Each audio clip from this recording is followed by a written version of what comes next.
দেখেন, এই যে সাকলাইন নামক একজন পুলিশ অফিসার, সে পরিমণি নামক একটা নায়িকার সাথে যে আচরণ করেছে, এই কাজ তো মতিউরও করতে পারতো, কিন্তু না করে তিনি কত। আসসালামু আলাইকুম বন্ধুরা, আশা করি আপনারা সকলেই ভালো আছেন। তো আজকে যে বিষয়টা নিয়ে আপনাদের মাঝে হাজির হয় সেটি হচ্ছে, আপনারা সকলেই জানেন যে বাংলাদেশে ছাগল কাণ্ড নিয়ে অনেক আলোচনা সমালোচনা হয়ে গেল। মতিউর রহমান তার নাম, তার ছেলে একটা ছাগল কিনে সারা বাংলাদেশে মানে লক্ষ টাকার ছাগল খাইলে কোটি টাকার বাগান, তো এরকম একটা ঘটনা ঘটে সারা বাংলাদেশ আলোড়ন সৃষ্টি করেছিল। তো সেই বিষয়টা নিয়ে গোলাম মাওলা রনি তিনি মানে একটু ঠান্ডা মাথায় বাস দিলেন। তো চলুন আমরা তার মুখ থেকে সে কথাগুলো একটু শুনি। দেখেন, এই যে সাকলাইন নামক একজন পুলিশ অফিসার, সে পরিমণি নামক একটা নায়িকার সাথে যে আচরণ করেছে, এই কাজ তো মতিউরও করতে পারতো, কিন্তু না করে তিনি কত সুন্দর বিয়ে করেছেন, এবং বিয়ে করেছেন কোথাও, তাও আবার ফেনীতে।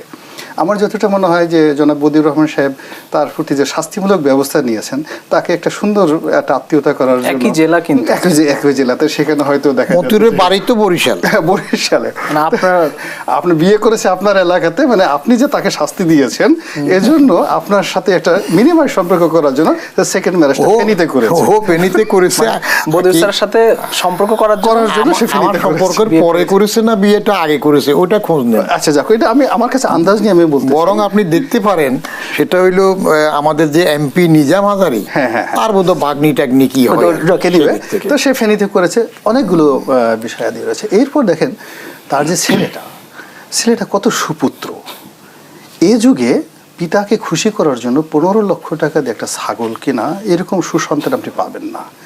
এই যারা ঘুষখোর দুর্নীতিবাজ ছেলে হয়, এদের ছেলেরা সীসা টানে, গাঁজা টানে, হেরোইন খায়, আরও অনেক খারাপ কাজ করে। এই ছেলেটা মুখে দাড়ি, তারপরে সে আবার আলহামদুলিল্লাহ বলে, এবং সে ছাগলের গলা জড়িয়ে ধরে যেভাবে তার পিতার জন্য আবেগতাড়িত হয়ে পড়েছে। কেন এই জিনিসগুলোর মধ্যে আপনি পজিটিভ জিনিসগুলো দেখেন না? সে তো সুসন্ধান পয়দা করেছে। সে তো এই টাকা দিয়ে, দেখেন আপনি যদি ঢাকা শহরে যান, এই ঢাকা শহরে আপনি ওই ফার্মগেটের ওখানে একটা মার্কেট আছে যেখানে শুয়োরের মাংস বিক্রি করে। আপনি গিয়ে দেখবেন যে কারা এই মাংস কেনে, আপনি অবাক হয়ে যাবেন। তারপরে কোরিয়ান রেস্টুরেন্টে গিয়ে দেখবেন যে সেখানে কোরিয়া থেকে আমদানি করা যে কুকুরের মাংস কারা খেতে যায়। তো এরকম পারভার্টেড লোক আমাদের সমাজে প্রচুর রয়েছে, যারা এই এখন ধরেন এখানে 1 কোটি টাকা দামের গরু বিক্রি করেন, এরকম আলোচনা হচ্ছে, কিন্তু এর চেয়েও দামি গরুর মাংস প্লেনে করে এনে এই ঢাকা শহরে অনেক ধনী ব্যক্তি আছে, তারা বাসায় গ্রিল করে এই গরুর মাংস খায়। তো কাজেই সেখান থেকে এই জিনিসগুলোকে যদি আপনি পজিটিভ হিসেবে ধরার পরে he is a manage master. সে চিন্তা করেন যখন একজন জয়েন্ট কমিশনার, তখন সে সেনাপ্রধানের মতো লোককে বাধ্য করেছেন জনাব বদিউর রহমান সাহেবকে টেলিফোন করার জন্য। এবং এখন যদি তাকে অর্থমন্ত্রী বানানো হয়, সে বিশ্ব ব্যাংকের প্রেসিডেন্টকে 1 ঘন্টার মধ্যে বাংলাদেশে নিয়ে আসতে পারবে। IMF এর প্রেসিডেন্টকে সে প্রধানমন্ত্রীর বাসায় এনে প্রধানমন্ত্রীর কাছে বসায় রাখতে পারবে।